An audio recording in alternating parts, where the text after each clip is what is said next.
thought we would talk about an element instead of a principle, and that we would talk about the element of value, because it is often the least understood and one of the most valuable elements to figure out and to work with. It can make or break a work, and you can really just up your game if you understand what the element of value does in a work of art. Who can tell me what value is? Who can define it for me? It's just how light or dark something is. Yeah. Right. How much light or darkness. So high value, just like a high value item is worth a lot of money, high value in a work of art is a lot of light. So low value is not much light.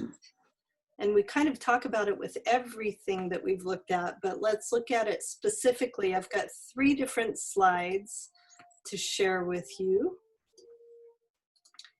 And each of them looks at a way an artist has used value in a different way.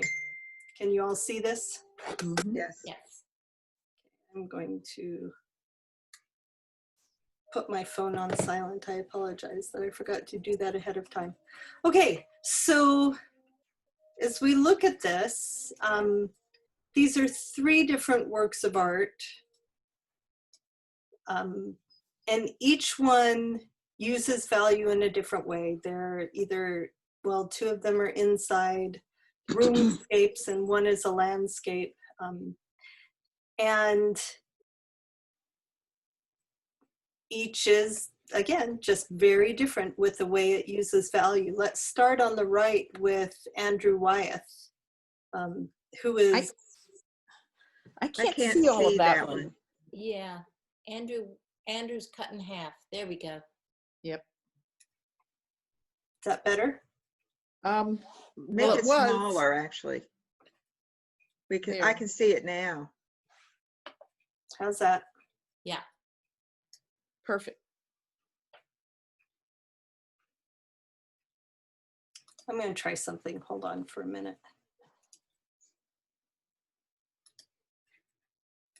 Maybe this way I can see what you're seeing. How's that? Perfect. Mm-hmm. Okay.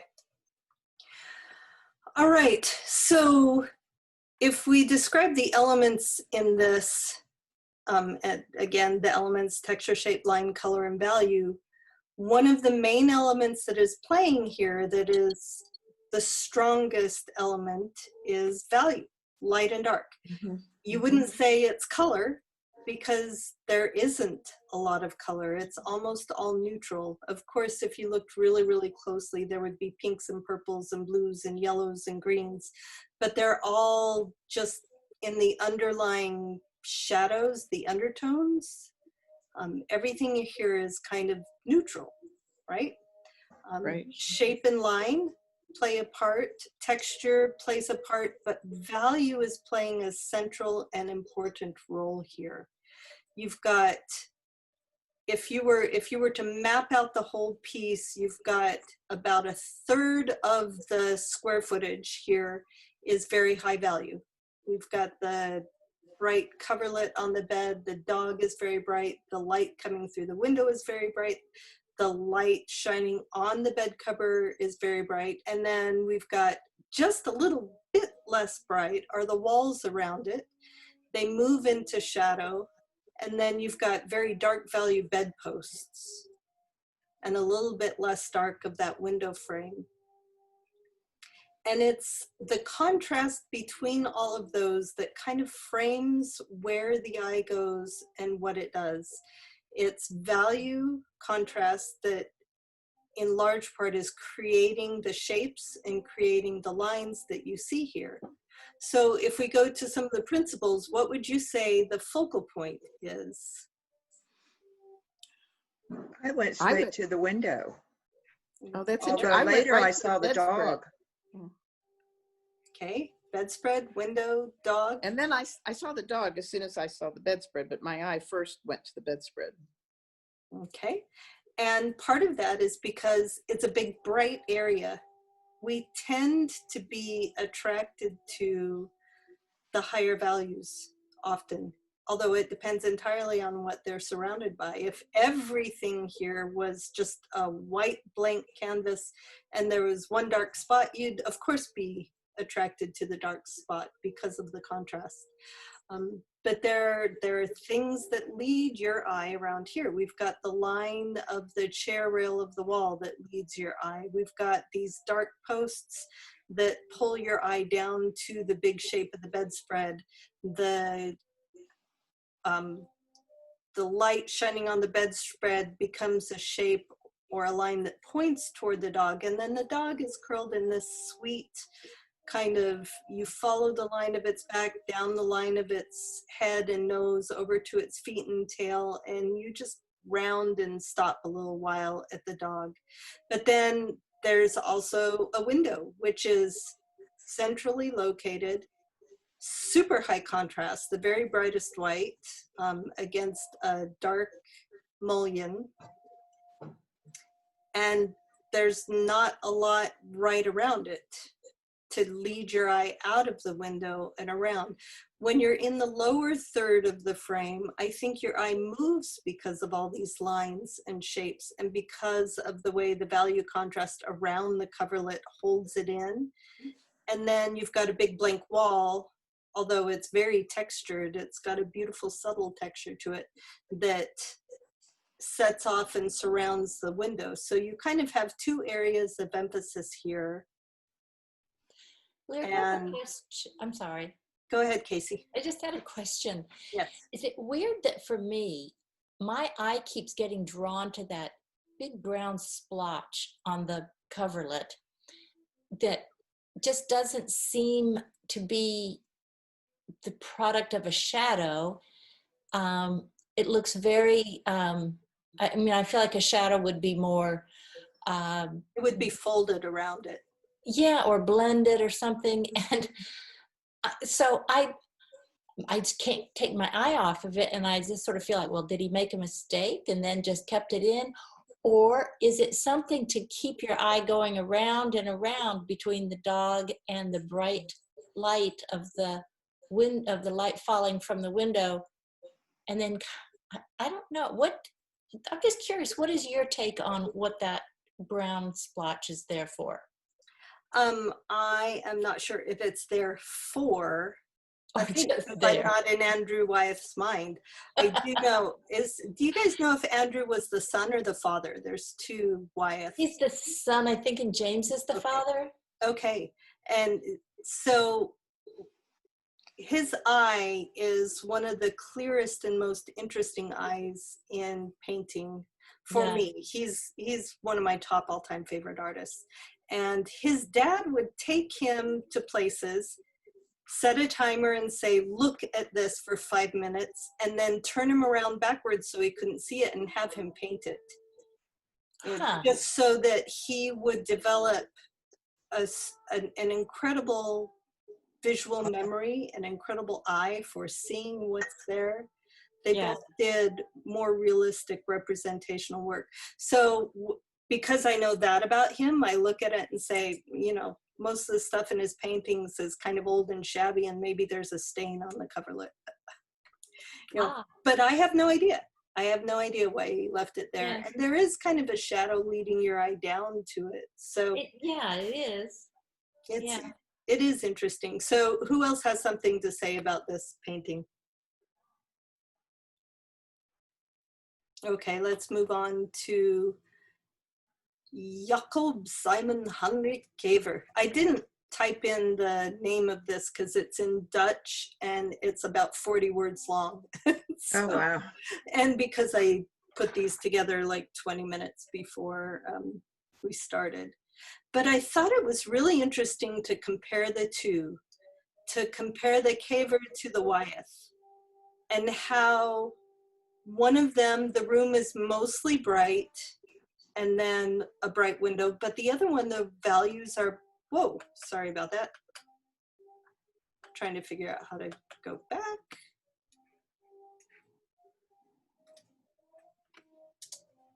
My apologies. One of them is mostly bright, but one of them is very dark. So mostly low value compared to mostly high value, although the focal points are still the brightest, highest places, right? What is the difference here? How does it affect you differently? Let's,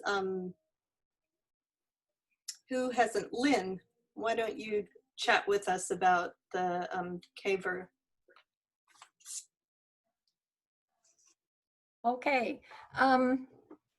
Lots and lots of very dark values surrounding the perimeter, a little bit of lighter value as you approach the doorway, and then going through the doorway, the floor value gets lighter, the tabletop gets lighter, and then the window is, for me, the focal point, with the curtain being the brightest source of light, which the picture's small for me, but it looks like it reflects on a baby's face.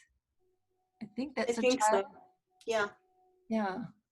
And so for me, my eye moves back and forth between the window and the face of the baby and around the table, because that's the central part of the lightest part of the frame. Mm-hmm.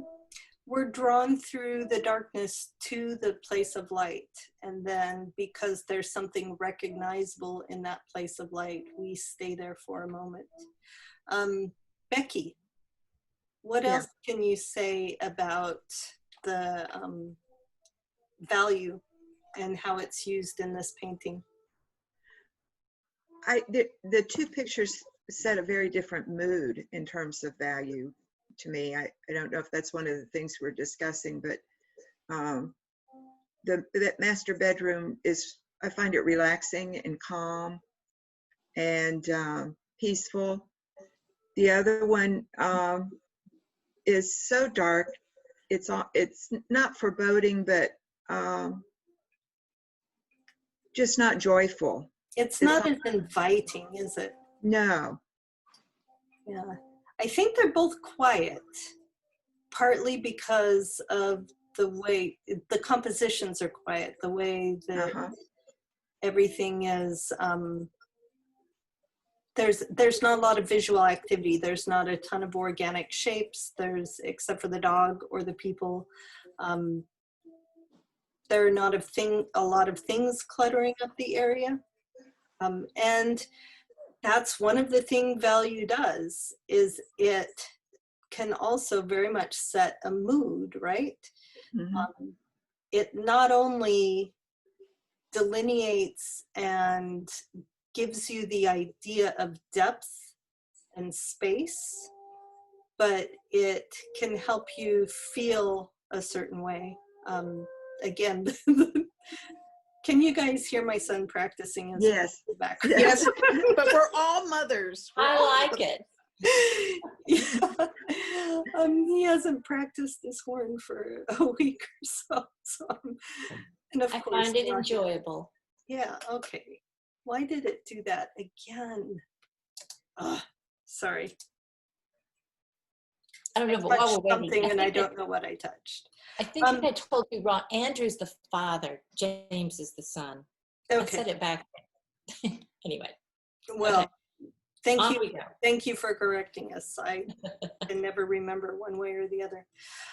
So yes, we get the idea of depth and space. When you've got the brightness in the Wyeth, you've got highlights on the folds and darker on the shadows of the coverlet. You've got shadows where the sun isn't shining on the left side of the bed and under the bed. In the Jakob piece, we've got just a dark, dark house, but it's bright over by the window, which is why they're over there. And it doesn't feel dangerous. To me, it does feel quiet and serene to a point, but it's just not as inviting because of all those deep values. Darcy, would you like to tell us how you think value affects each of these pieces and how it affects you as you look at it. Okay, so I have always loved anything Andrew Wyeth does. It's very attractive.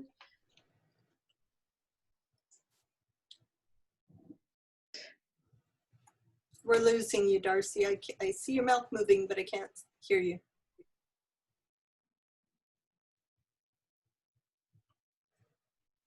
And it doesn't say you're muted, so I don't know what's going on.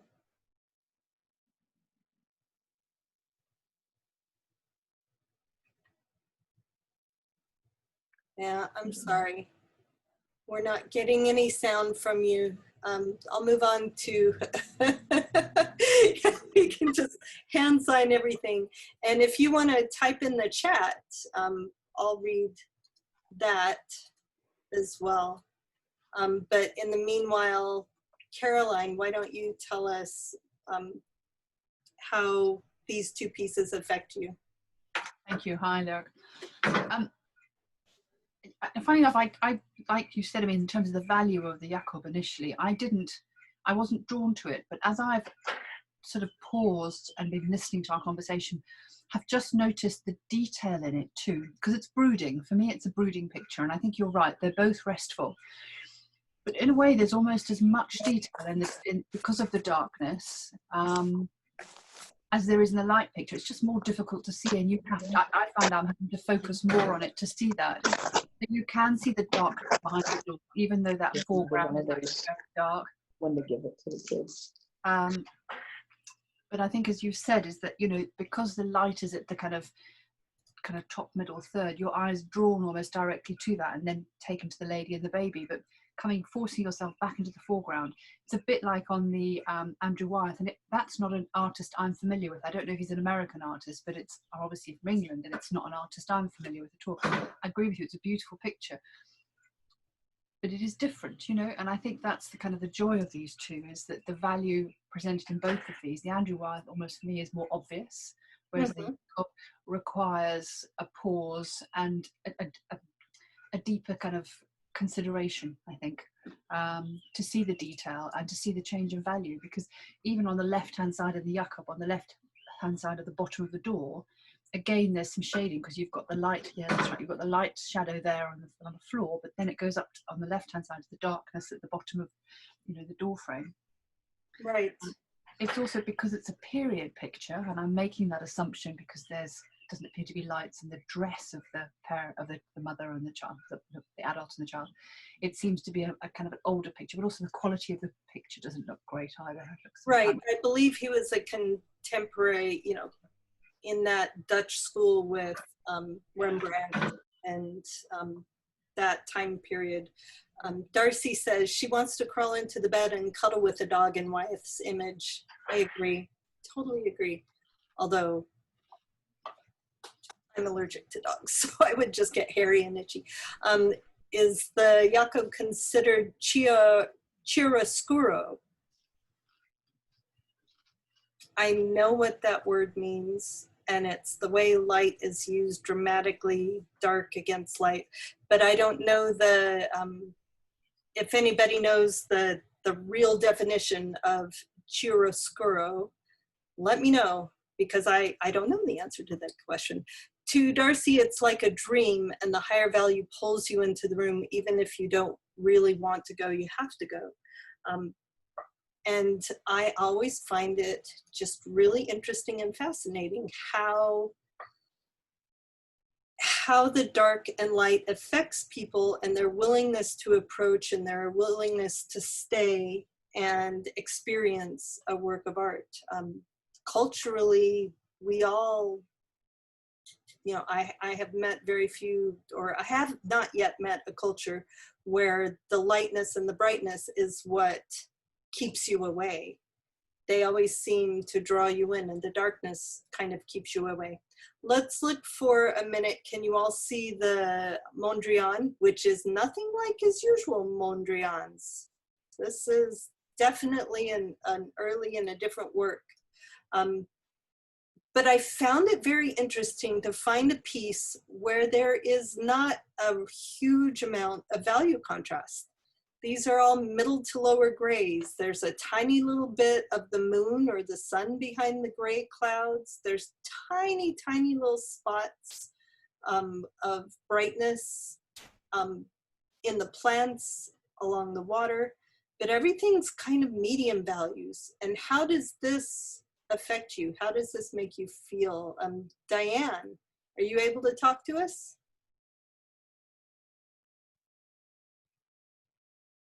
Yes, yes, I'm here. Great. This is not the Mondrian that I know. No, none of us. I was really surprised. Was this earlier work? I believe so. Yeah. So what was your question? I forgot.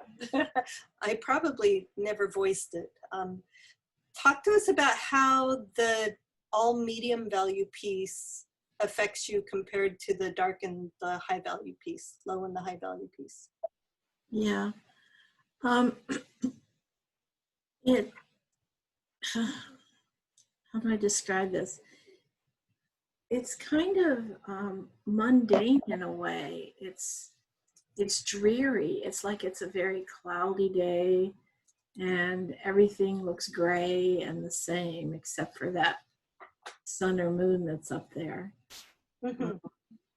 So it reminds me of a rainy day. Right. So it's interesting in terms of visual activity.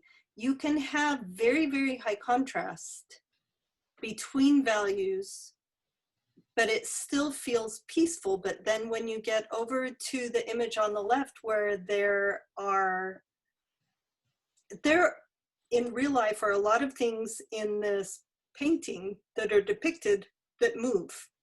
A windmill moves, clouds move, water moves, the wind in the trees move.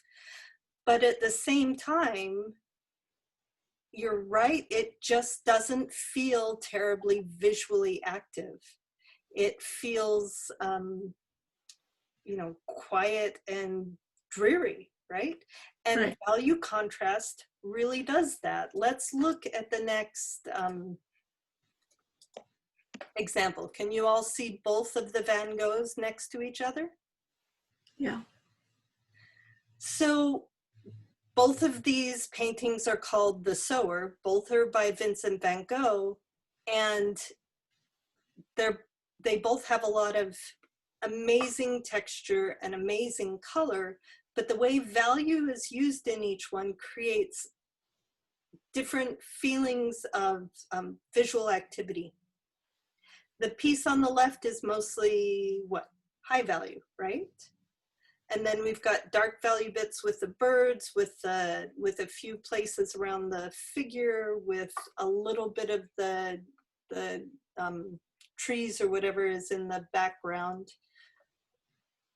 So there is high contrast, but there's only, as far as real estate square inches is concerned on the surface of this canvas, there's very, very little black here. It's all, there's so much bright yellow and light blues and whites. And compare that with the piece on the right. Joan, why don't you talk to us and kind of compare and contrast the piece on the left with the piece on the right? Well, I came in late, so I don't mean to, I don't know what was said earlier. No worries. To me, the value almost tells me it's a different season, even though they're called The Sower, which is a spring season. The picture on the right makes me think it's fall.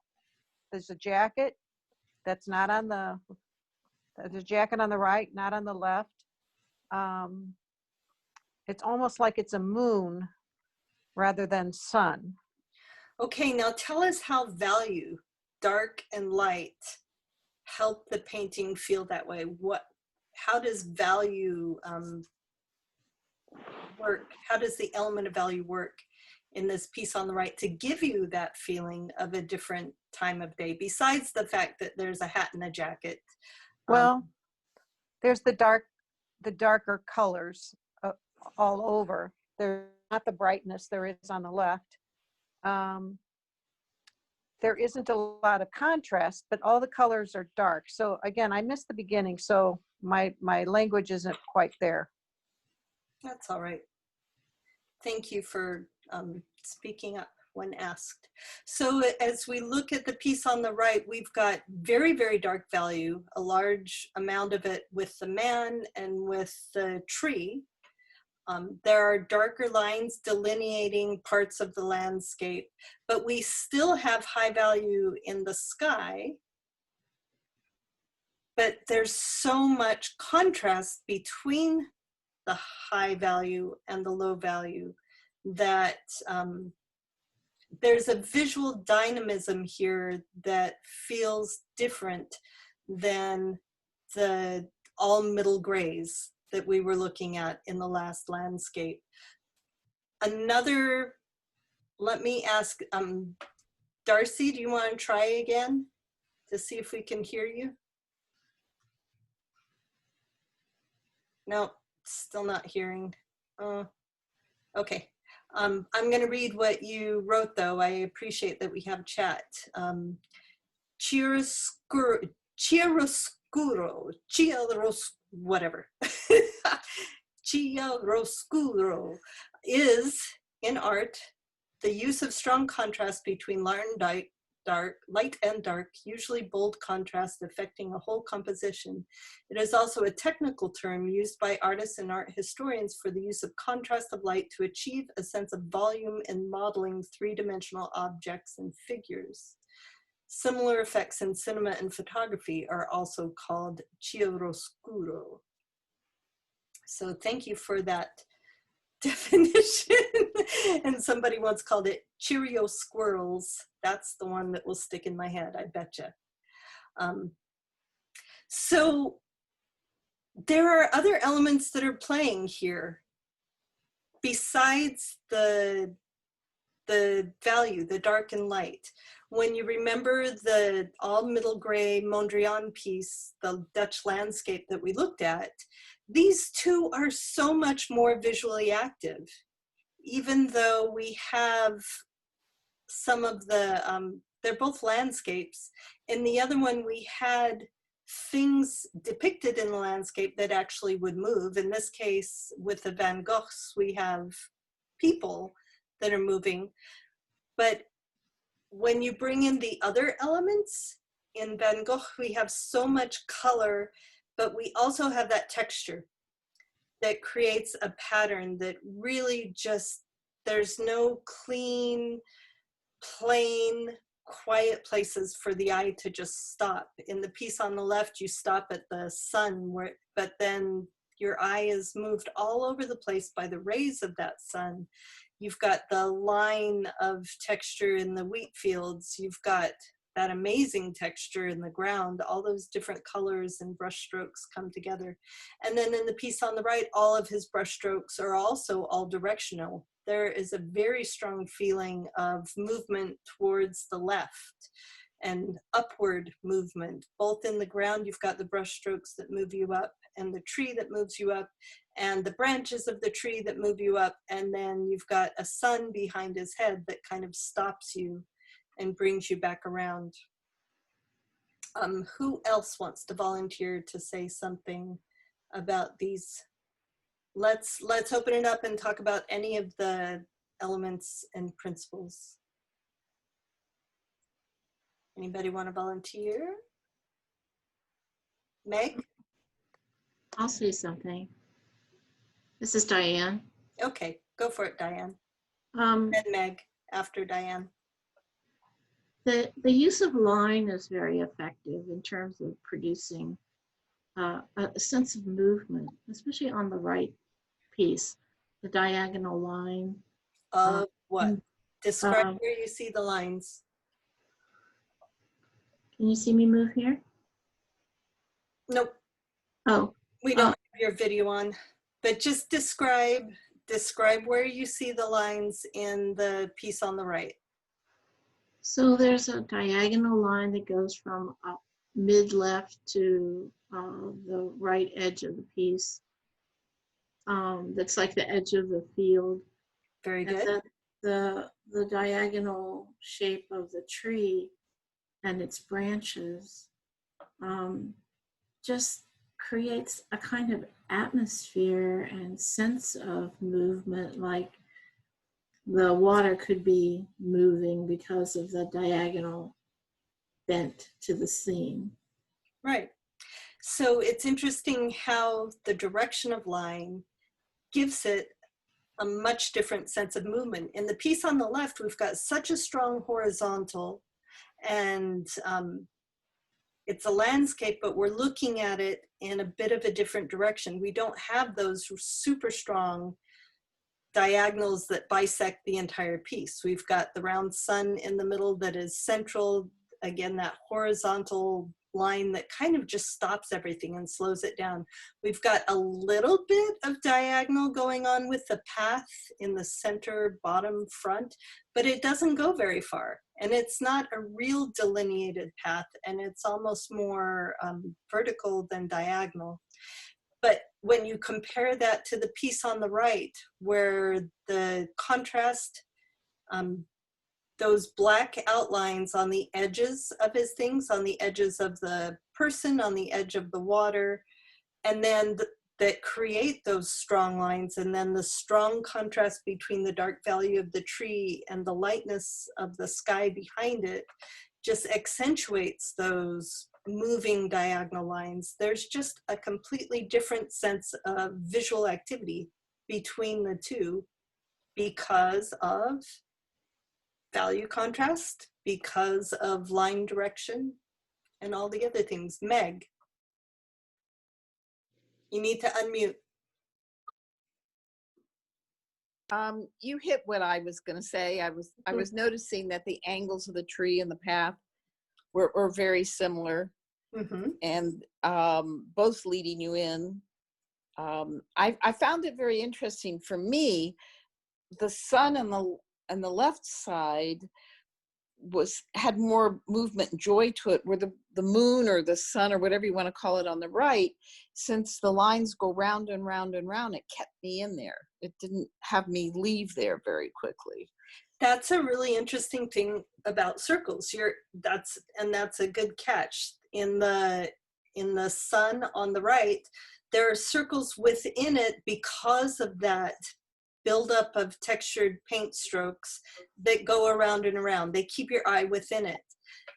In the piece on the left, the sun is the least textured part, but then all of those rays in the sky coming out of it move your eye. Another thing that your comment brought to mind was that there's the diagonal line of the path in the painting on the left and the diagonal lines in the right, but the path on the left only goes part way and is stopped dead by the horizontal wheat field. And then but also that takes you up to the sun, though. I mean, to me, it does. You know, it didn't take much of a jump to get to the sun. No, it doesn't. But as far as visual activity goes, the piece on the right, that tree is a hugely strong line that bisects the horizon line completely. So yes, they both do take you to the sun, but they have a different feeling of visual activity with both of them. Yes. All right. Let's go to our last piece, our last two for today. And let's go through all of the elements. I will try to go down the list and have you each talk about an element. But I chose these two because they're both figurative, but they both use value and value contrast so differently. So Ellen, let's start with you. Why don't you pick one element, texture, shape, color, line, or value, and describe the mother and child on the left? Okay, is that Ellen H, you mean? Yes. Okay. I'm gonna go with texture. Okay, describe the texture in mother and child. There's a lot of texture in their clothing, and I think that that's accomplished both by the strokes of the brush, but also the contrast within the folds and the where they are in relation to each other. You know, like the baby's clothing against the mother's, and the shadow in there. That gives me the idea that there's not smoothness; it's very textured. Okay. In her face, there's enough shadow or change between values also, I think, that really show up all of her features. They're so sharp, but the babies are so not sharp. They're kind of blended more, softer. Mm-hmm. That is a really interesting thing to look at. And this is, again, the texture is created through lights and darks next to each other.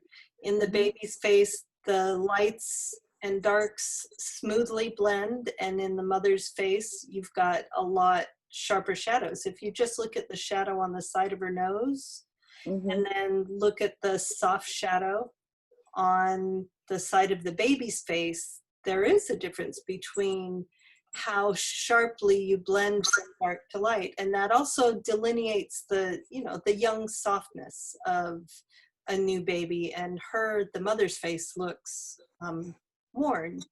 It looks a little Tired. Yeah, she doesn't look like she's spending all day at the spa keeping her face perfectly soft. Caroline Harvey, why don't you talk to us next? And let's stick with mother and child. You have also asked me something already. Are you happy for me to speak again, or is there somebody else? Yeah, I think I've gone through. Has anybody not spoken yet? I was late, so I didn't speak. Oh, go ahead.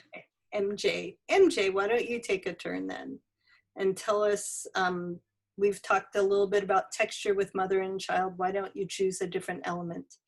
Color, shape, line.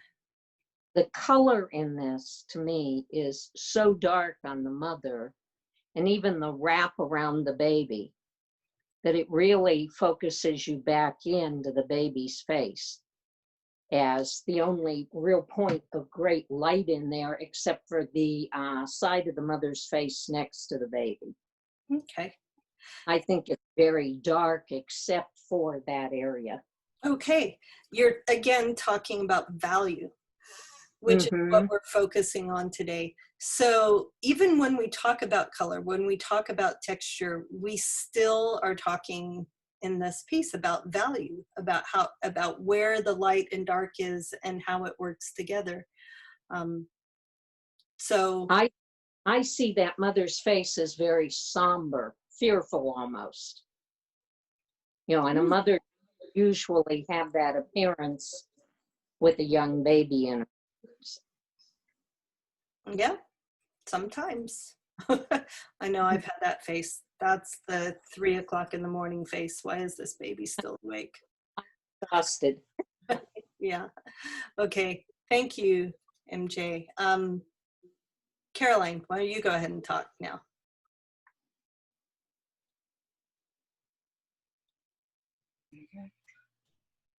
I think I'll pick up on shape, actually. Okay, good. If that's okay, because I mean, I love this picture, funny enough, because I think how Gary has used shape is very clever in terms of just the kind of curves of the top with, you know, the shapes of the heads. You know, that sort of frames the picture, almost Madonna, you know, that sort of Madonna kind of arch. Yeah, it does have that feeling. But then we get the angles further down, so that, you know, what's really significant is the angle of her arm, how it crosses the picture. I really like that. And then again, that sort of muddle underneath, you know, of the baby's wrap or whatever it is, and her arm again, you know, it's not really clear. So there's almost clarity, you know, it's sort of I don't know what the technical term is, but a muddle at the bottom. Then got the arms kind of providing an angular sort of frame.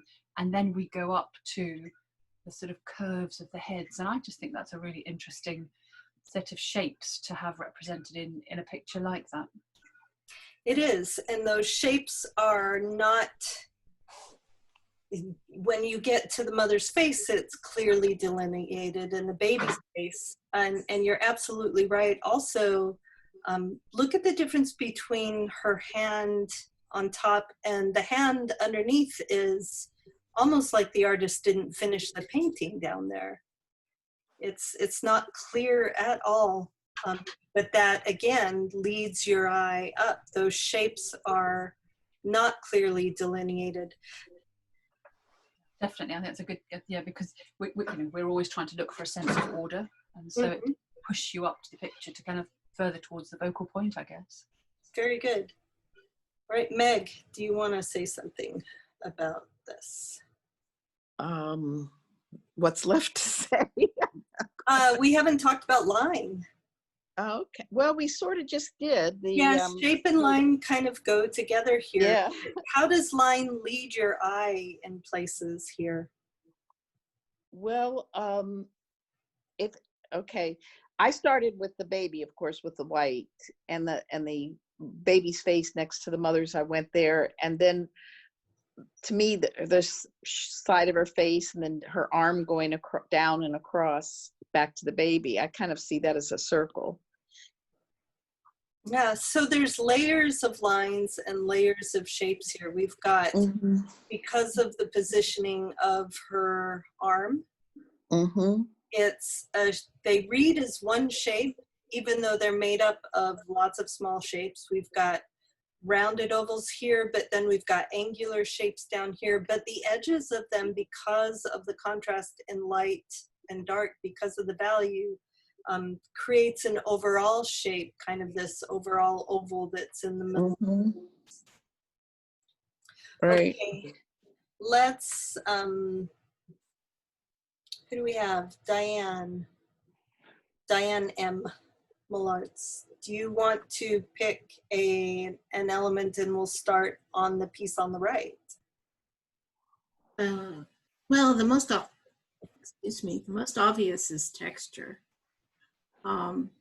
There's a strong sense of textural movement in the scene behind the woman. And then her dress has a lot of fine texture in it that's somewhat achieved through value changes. And even her hair has, you can see the separation of curls on her head, and that's done through value change as well. What words, use 2 words to describe the texture in the wall back here? Subtly intense. Okay. I would say fuzzy. But there's a strong presence of it, but it's kind of subtle because of the colors that are used. Yeah, it's also very soft. Okay. Yeah. Yes, soft. Thanks, Diane. Lynn, why don't you go next? Lynn Welter. Okay, I have a question on the mother and child before we are totally done with that. It's hard to tell from the monitor, but is there quite a heavy dark line around the outer perimeter, like a border almost? As I look at it more closely, it's very subtle, but there's much, if I look on the right here, there's flat black, and then it goes into more textured brush strokes inside that flat black. It doesn't look like a clean border, but yeah, there is a little bit of that subtly there. I think that also helps keep your eye inside the picture. And then I also see a diagonal line running between the baby's face and the mother's face, down through the arms, down through the elbow, and down through the contrast of the dark and the blanket. So I think that's interesting. Yeah, a line of negative space that provides a tiny bit of separation between the two. It would be a different piece of. Is it Moroso? Bev de Morisot, yeah. Darcy's made a great comment in the chats, actually, it's worth looking at. Oh. Let's see. The image of the woman child is definitely Cheerio squirrel. Very good. Back to Lynn. Back to the woman at her toilet. I'm going to talk about line, because it's interesting that in this piece that's kind of very diffuse and fuzzy, there are some definite strong lines as well. You have the line running sort of diagonally down along the edge of the mirror. It's one of the only straight lines. You've got a little contrast between the brown and the blue just beside that. That's a line that runs vertically, like it's a corner of a wall above there. That one, yeah. And then the horizontal little tray that's holding the little vignette there, the line at the bottom of the frame. And then there are some soft lines going around her arms, her face, her neck, the line of the ribbon across her neck. There's a very subtle hint at a horizontal line along the bottom, maybe where the wall joins the floor or something like that, to give it some grounding, something that it's not just floating in the air. Very good. Okay. Thank you. Becky.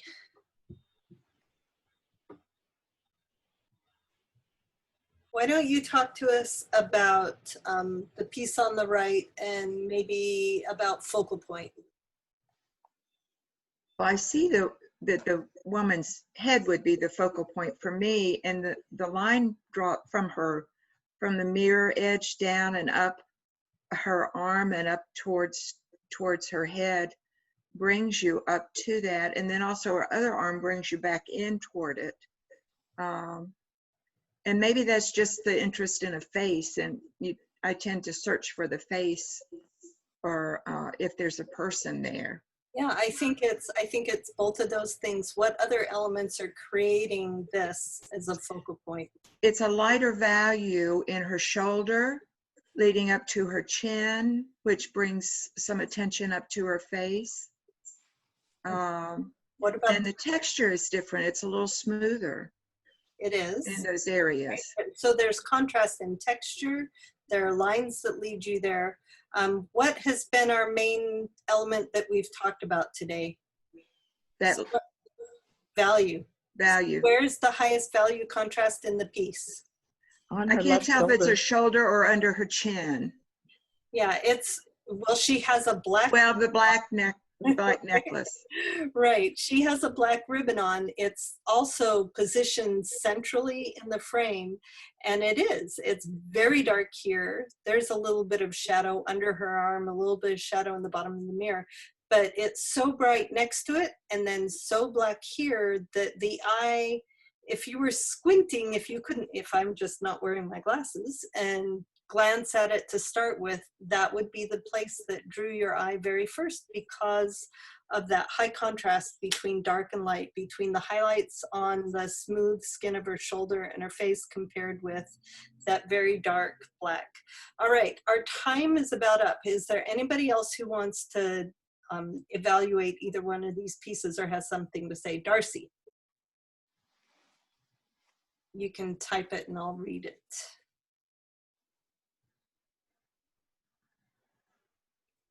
Technology is so fun. It can be frustrating. I love it, but sometimes it's just okay. Does anybody else want to say anything else about these? Could I say something? It's not related. It's not related to the pictures, but okay. Darcy, go ahead and type in what you wanted to say while Diane's talking.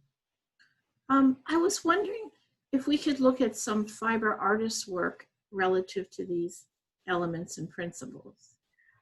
We can do that. I would love it if you're on the Facebook group to bring up those as well. One of the reasons, even knowing that we're not quilters, that I'm choosing paintings is because as quilters, we adore fabric so much, and we often get caught up in the technique of how did they do that. And I want us just to focus on the design principles and develop this skill of verbalizing and describing and using the vocabulary. So Yeah. I've kind of done this on purpose. Okay, it's been very effective. I'm learning a lot and learning how to articulate things. So Good, good. So I would love it if you found somebody who uses value and contrast and different ways to use value in textiles and post them in the Facebook group. I will do that. Perfect place to do that.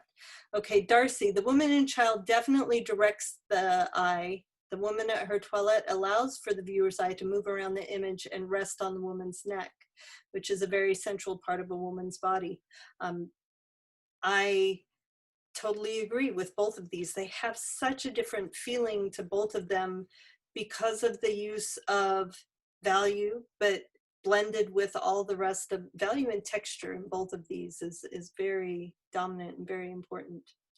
All right, so I would love it if you all continued this conversation in the Facebook group. There are 2 questions that you have to answer to request to join the group, and I'm not approving anybody for the group until they answer the 2 questions, because I really want it to be for people who want to work hard on this method of critique.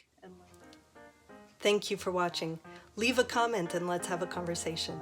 I would also love it if you subscribe to my YouTube channel or check out lyrickinard.com, where you can find wonderful art and textile related things. Bye for now.